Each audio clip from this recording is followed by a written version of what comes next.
ներկայացնում Տիկին Վարդանյան։ Ես հիմա փորձեմ հակիրճ ներկայացնել մեր կուսակցության նախընտրական ծրագիրը, ծրագրի 7 կետերը։ Ասեմ, որ ծրագիրը բավականին համընդգրկուն է, բավական տասնյակ կետերից է բաղկացած եւ մեր կայքում կարող եք մանրամասն ծրագրին ծանոթանալ։ Ես կխոսեմ հիմնական 7 կետերի մասին, դրանք նաեւ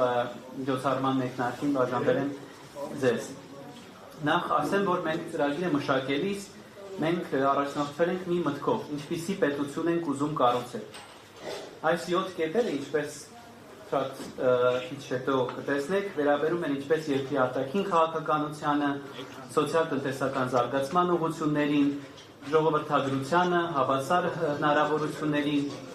ազգային բարիքի արդար բաշխման, այսինքն բավականին լայնածավալ աշխատանք է կատարվել մեր թիմակիցների կողմից։ Միանգամից ասեմ, որ այս 7 կետերում կարող եք տեսնել նաև որոշակի առաջարկներ, որոնք գուցե նաև կհանդիպեն ձեզ այլ քաղաքական նախընտրական ծրագրերում։ Տարբերությունը սակայն նրանում է, որ մեր առաջարկածի եւ դրանց առաջարկածի, որ մենք մեր թիմը արդեն մի անգամ գոնե Երևանի կառավարման տարիներին ապացուցել ենք, որ ունակ ենք բարդ հարցեր լուծել ճգնաժամային իրավիճակներում, արագ ենք կողմնորոշվում եւ դուրս են գալիս այդ իրավիճակներից, կարող ենք նորարարական լուծումներ առաջարկել տարիներով կուտակված խնդիրներին եւ այդքանով հանդերձ հավատարիմ մնալ մեր հռչակած սկզբունքներին։ Դե ինչ, հիմա անցնենք այդ 7 կետերով։ Կետ առաջին՝ եվրոպականացումը որպես զարգացման եւ արտաքին քաղաքականության գերակայություն։ Մենք ասում ենք, որ Հայաստանի զարգացումը հնարավոր է միայն եվրոպական չափանիշներով եւ չափորոշիչներով պետություն կառուցելու դեպքում։ Սա նշանակում է անկախ դատական համակարգ, պաշտպանված մարդու իրավունքներ, արդար մրցակցային տնտեսություն։ Հայաստանի անդամակցությունը Եվրոպական միությանը այլընտրանք չունի եւ Հայաստանի Հանրապետությունը պետք է օր առաջ բանակցություններ սկսի Եվրոպական միությանը անդամակցելու վերաբերյալ իհարկե իրատեսական սցենարով։ Ինչ ենք մենք ընտրել եվրոպականացում բառը, այլ ոչ թե եվրոպական ինտեգրում կամ ԵՄ անդամակցություն մեր ծրագրում, որովհետև եվրոպականացումը դա երկուսն էլ ներառում է։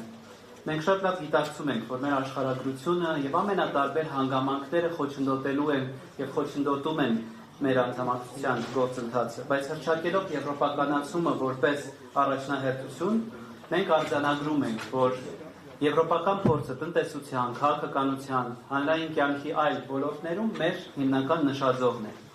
Միևնույն ժամանակ մենք արձանագրում ենք, որ մեր հոգևոր, մշակութային եւ քաղաքակրթական կապը մեր բնական միջավայրի, այսինքն Եվրոպայի հետ է։ Եվ մենք խոսում ենք ոչ թե ձևական, այլ իրական, խորքային եվրոպականացման մասին, որը կփոխի մարդկանց կյանքը ուժեղ, կանխատեսելի եւ հավասարակշռված պետությունում։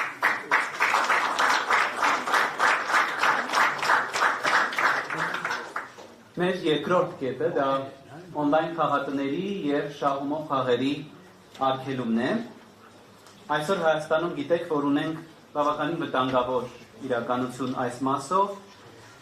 ինչպես թմրանյութերը, այնպես էլ մոլախաղերից կախվածությունը քայքայում է ընտանիքները, դժբախտացնում է մարդկանց եւ բառացիորեն սպառում է հասարակական անվտանգությունը։ Մինչդեռ կառավարող վերնախավը կարծես թե այս հարցով այդքան էլ չի մտահոգվում եւ մենք նաեւ կասկածներ ունենք, որ գուցե նաեւ որոշակի շահեր ունեն օնլայն խաղատնային բիզնեսներից։ Խաղադրույքների ծավալները հասնում են տրիլիոնների, մինչդեռ պետությունը դրանց դիմաց ստանում է նվազագույն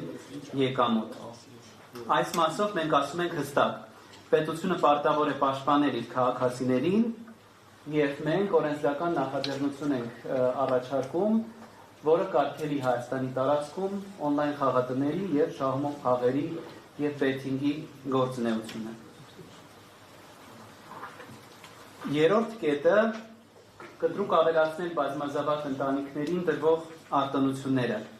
Հայաստանի առջև գիտեք, ծառացած են բազմաթիվ ժողովրդագրական մարտահրավերներ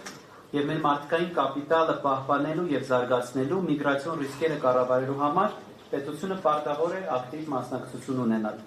Այսօր երեխա ունենալը շատ ընտանիքների համար դարձել է ֆինանսական ռիսկ։ Վերարտադրողական ծաղկուն տարիքում գտնվող երիտասարդ ընտանիքները մի քանի անգամ ծանրու թեթև են անում նոր երեխա պլանավորելիս,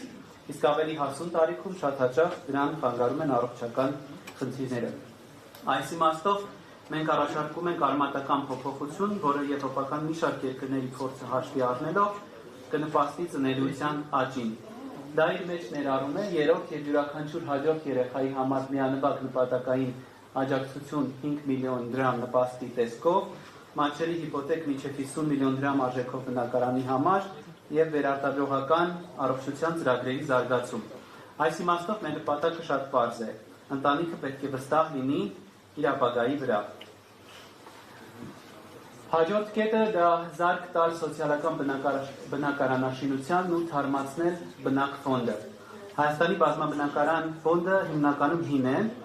շենքերի շուրջ 90%-ը կառուցվել է դեռ 90-ական թվականներից առաջ, այսինքն շենքերի ճնշող մեծամասնությունը արդեն 40-ից 60 տարեկան են։ Շատերը մասնակիորեն տեխնիկապես հագեցած, մաշված, մեծամասամբ սեյսմիկ նորմերին չեն համապատասխանում։ Այլ կերպ ասած, Հայաստանում բազմաբնակարանային շենքերի ֆոնդի թարմացումը կարևորագույն հարց է, որով եթե այսօր չզբաղվենք, վաղը լուրջ խնդիրների առաջ ենք կանգնելու։ Այս մասով մենք առաջարկում ենք պետական ծրագրով հին եւ վթարային շենքերի փոխարեն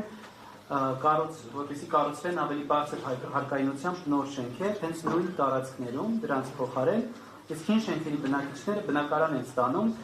հենց այդ նույն շենքում, լրացուցիչ բնակարանները վաճառվում են ապահովելով գործընթացի շարունակականությունը։ Շուկայականից էժան գներով բնակարաններ կվաճառվեն նաև սոցիալական հատուկ խմբերին, օրինակ երիտասարդ ընտանիքներին։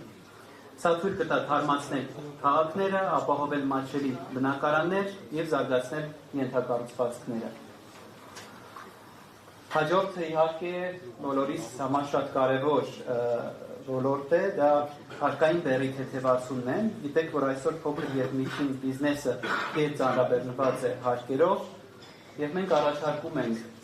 շրջանառության հարկը նվազեցնել մինչեւ 5%, շեմը բարձրացնել մինչև 200 միլիոն դրամ, իսկ մասնագիտացված ծառայություններին, որոնց այս իշխանություն տարել է ընդհանուր հարկման ռեժիմ, վերադարձնել պարզ հարկման ռեժիմ։ Սա նշանակում է ավելի շատ աշխատող բիզնես, ավելի քիչ ստվեր եւ ավելի շատ տնտեսական ակտիվություն։ Վեցերորդ կետը՝ չեղարկել կոռուպցիոն հանցանքների համար վաղեմության ժամկետը։ Այսօր Հայաստանում նույնիսկ ամենածանր կոռուպցիոն հանցագործությունները կարող են ներվել տարիների ընթացքում։ Օրենքը թույլ է տալիս, որ որոշ դեպքերում 20 տարի անց մարդը պարզապես ազատվի պատասխանատվությունից։ Մենք սա անընդունելի ենք համարում եւ մեր մոտեցումը շատ պարզ է։ Կոռուպցիան վաղեմության ժամկետ չունի։ Յուրաքանչյուր պաշտոնյա պետք է իմանա, որ արդարությունը անխուսափելի է։ Եվ մենք այս մոտեցումը այդտեղ օրենսդրական նախաձեռնություն առաջ ենք տանելու արդեն ազգային ժողովում։ Եվ 7-րդ կետը պետությունն ապահովում է անվճար բարձրագույն կրթություն։ Ցավոք այսօր բարձրագույն կրթությունը շատերի համար մնում է անհասանելի։ Սա նշանակում է, որ տաղանդավոր երիտասարդները հաճախ չեն կարողանում իրացնել իրենց ներուժը։ Մենք առաջարկում ենք պետական բուհերում բակալավրի կրթությունը դարձնել անվճար, աջակցել լավագույն ուսանողներին սովորելու աշխարհի առաջատար բուհերում եւ ապահովել նրանց վերադարձը Հայաստան։ Կրթությունը պետք է լինի ոչ թե արտոնություն, այլ իրավունք։ Սիրելի հայրենակիցներ, այս 7 կետերը պարզապես ծրագրային զրույցներ չեն։ Սա մեր տեսլականն է եւ մեր առաջարկն է Հայաստանին, հայ ժողովրդին։ Հայաստան, որտեղ կա արդարություն, որտեղ կան հավասար հնարավորություններ, որտեղ կա արժանապատիվ կյանք։ Մենք հավատում ենք, որ պետությունը պետք է լինի ողջամիտ, պարկեշտ եւ աշխատի մարդկանց համար։ Մենք վստահ ենք, որ ժամանակն է փոխել ոչ միայն իշխանությունների, այլ նաեւ քաղաքական մշակույթը եւ քաղաքականության որակը։ Եվ մենք վստահ ենք, որ նոր ուժ կուսակցությունը կարող է դա անել։ Եվ ուստի ժամանակն է կառուցել արդար եւ արժանապատիվ Հայաստան։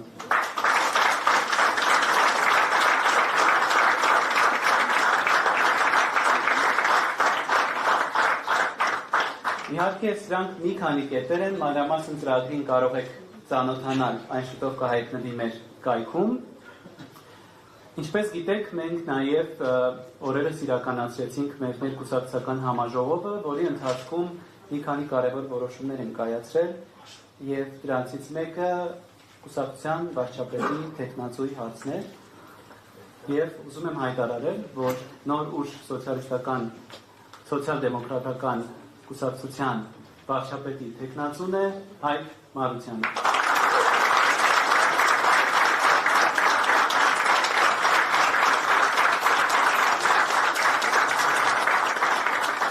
Ուզում եմ հրավիրել պարոն Մարությանին ողջունելու մեր կուսակիցներին եւ ելույթի համար խոսքը տրամադրում եմ իրեն։ Համեցեք։